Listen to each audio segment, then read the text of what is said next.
Hello అండి, welcome back. ఈరోజు veggies తోటి ఒక ప్లేటర్ తయారు చేసుకుందామా. చాలా హెల్తీ అండ్ టేస్టీగా ఉంటుంది. ఒకసారి ట్రై చేయండి. అట్లనే ఛానల్ని సబ్స్క్రైబ్ చేసుకోండి.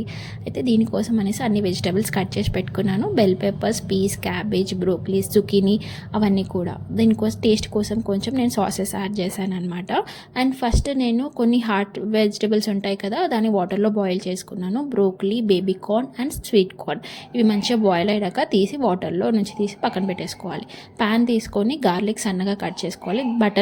బటర్లో గార్లిక్ సన్నగా ఫ్రై చేసేసుకున్నాక దాంట్లో మనము ఫస్ట్ కట్ చేసుకున్న వెజిటేబుల్స్ అన్నీ వేసుకోవాలి. తర్వాత ఇక్కడ నేను స్పినాచ్ కూడా యాడ్ చేశాను. మీరు ఇంకా ఏదైనా గ్రీన్ లీఫీ వెజిటేబుల్ యాడ్ చేసుకోవాలనుకుంటే చేసుకోవచ్చు.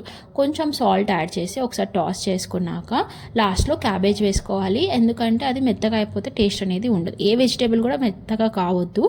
అండ్ లాస్ట్కి మనం బాయిల్ చేసుకున్న వెజ్జీస్ యాడ్ చేసుకొని Schezwan sauce, soya sauce and కార్న్ఫ్లోర్లో కొంచెం వెనిగర్ యాడ్ చేశాను. అండ్ మిరియాల పొడి వాటర్లో యాడ్ చేసి మిక్స్ చేసేసాను అనమాట. అది హై ఫ్లేమ్లో వేసినప్పుడు ఏమవుతుందంటే దాని నుంచి ఫ్లేవర్స్ వచ్చినాయి వెజిటేబుల్స్కి మంచిగా పట్టుకొని తినేటప్పుడు ఆ ఫ్లేవర్స్ తెలుస్తాయి. సో ఇది మన ప్లాటర్. నచ్చితే లైక్ చేయండి.